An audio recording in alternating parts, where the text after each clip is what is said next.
Class 7th exercise 5.1 question number 8। आपके पास question में क्या कहता है? क्वेश्चन नंबर 8 में क्या कहता है?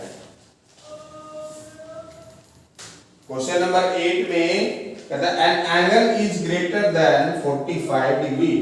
एक एंगल है जो बड़ा है किससे? 45 डिग्री से। मान लो कि 45 से बड़ा कुछ भी ले लो, 46 ही ले लो। लेट माना कि लेट द एंगल बी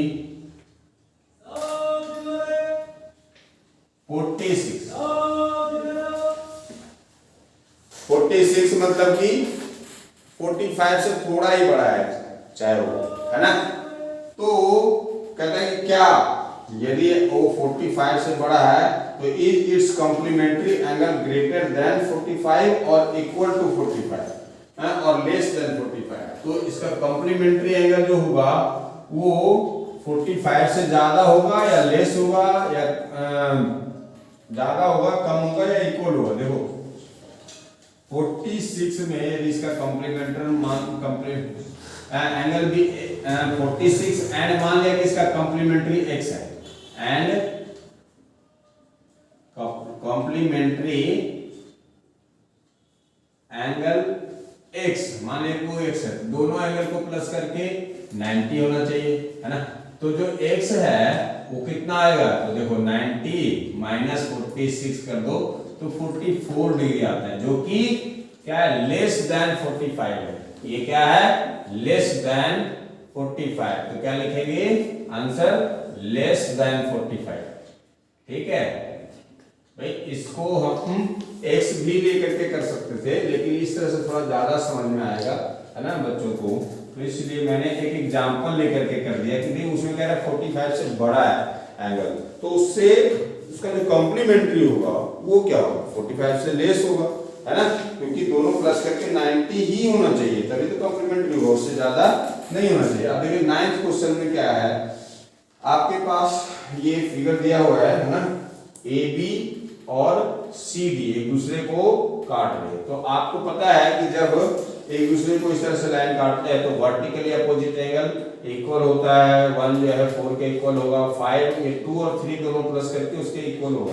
ठीक है, तो अब इसमें कुछ क्वेश्चंस दिए हैं, है ना? और एडजेसेंट एंगल मैंने आपको इससे पहले वीडियोज में बताया है कि एडजेसेंट एंगल क्या होता है। एडजेसेंट एंगल जैसे कि जिसका वर्टेक्स, जिस दो एंगल का वर्टेक्स सेम हो, जैसे मान लीजिए एंगल 2 है और ये 3 है, तो इसका वर्टेक्स सेम है O, यानी दोनों सेम O वर्टेक्स से बना हुआ है, और इसमें कि एक कॉमन साइड है ना, देखो OE।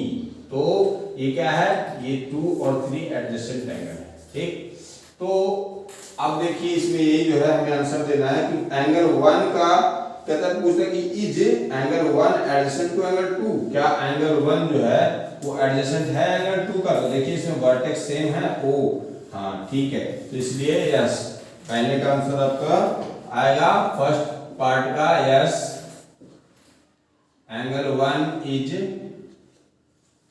Adjacent to angle 2। क्यों? Because both have,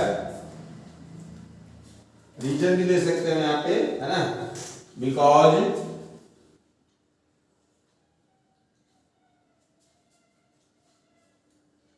both have same vertex O, या इसके बीच में भी एक कॉमन साइड है ना, कॉमन लाइन है OE।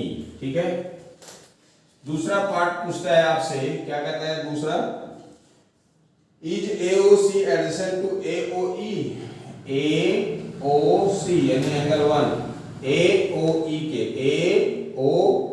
के एडजेसेंट है? नहीं है, क्योंकि AOE अलग है और AOC अलग है और AOE के अंदर ही AOC भी आता है, तो नो, नहीं लिख दीजिए। ठीक है, तीसरा पार्ट आपका इसे क्या कहता है? तीसरे में पूछता है कि do COE and EOD form a linear pair. Linear pair क्या होता है, जो दोनों मिला के 180 और एक लाइन पे बनता हो। तो देखिए क्या एक लाइन पे COE और EOD बन रहा है, COE और EOD, हाँ बन रहा है। COE और EOD दोनों मिला करके जो है वो क्या हो जाएगा, 180 डिग्री हो जाएगा। इसलिए यस लिख देंगे angle COE plus angle EOD is equal to 180 degree, है ना। सिंस लिख देंगे यहाँ पे, सिंस क्योंकि, है ना, ऐसे।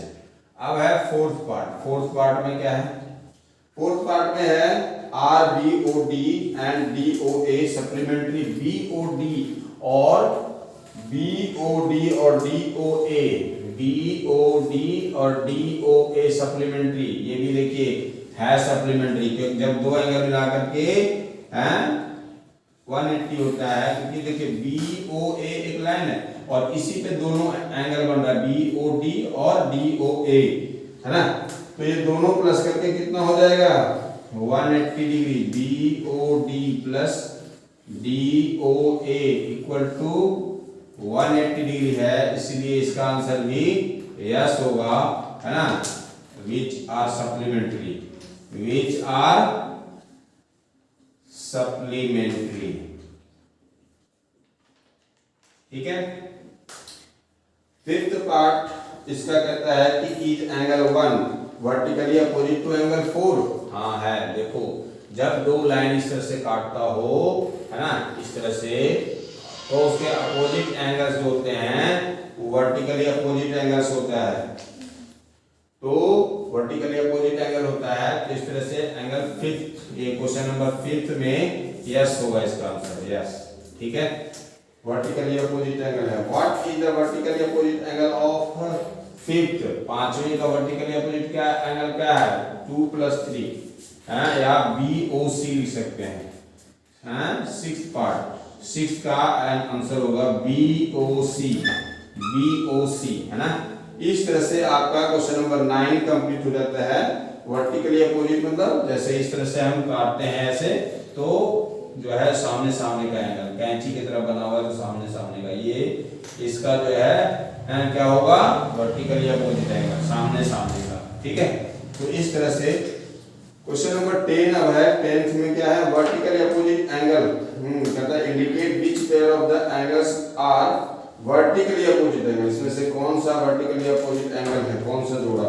तो पहले का आपका पहले का आंसर आएगा angle 1 is equal to angle 4, जो कि क्या है, वर्टिकली अपोजिट एंगल है। एंगल 1 और 4 देखिए एक दूसरे के सामने सामने है, अपोजिट है, तो ये लिख दीजिए इसको वर्टिकली अपोजिट एंगल।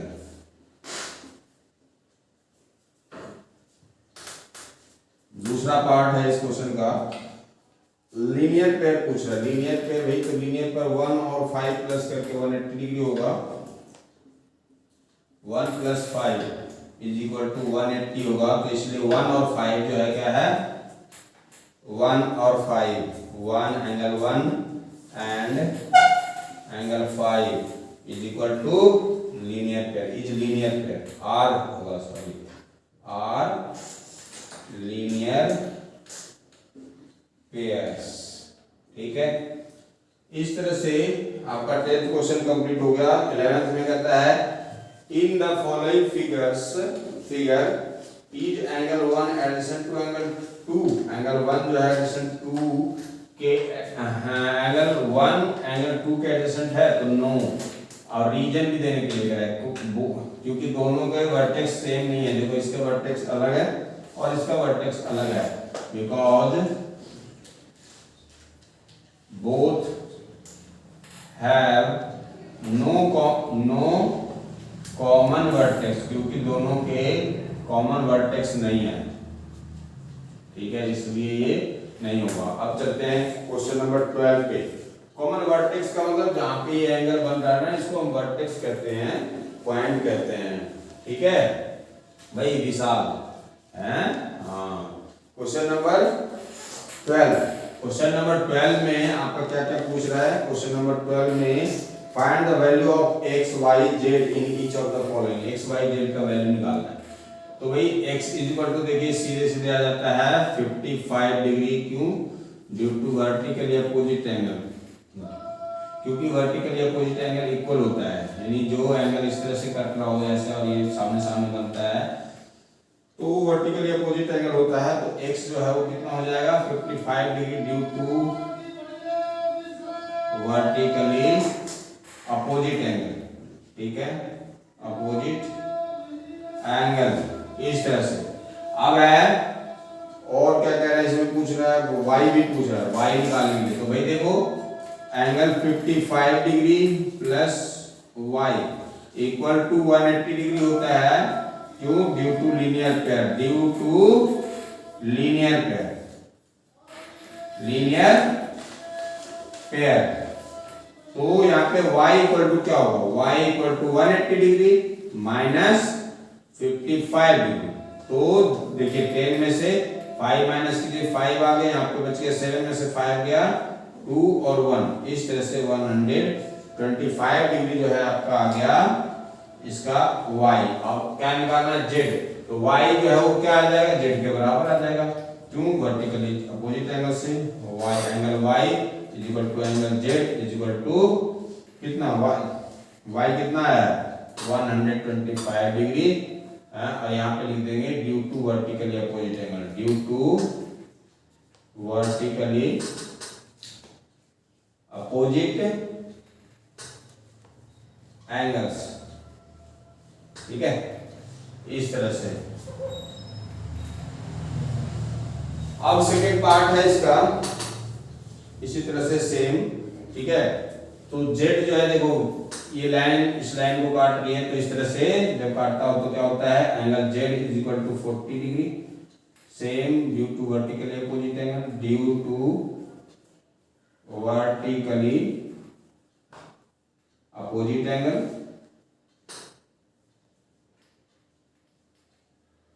और z निकल के आ गया, अब देखो y निकाल देंगे, y प्लस 40 डिग्री दोनों मिलाकर के 180 डिग्री होगा, क्यों? Due to linear pair, due to linear pair. तो भाई y इक्वल टू क्या आ जाएगा 180 माइनस 40, तो क्या 140 डिग्री, ठीक है।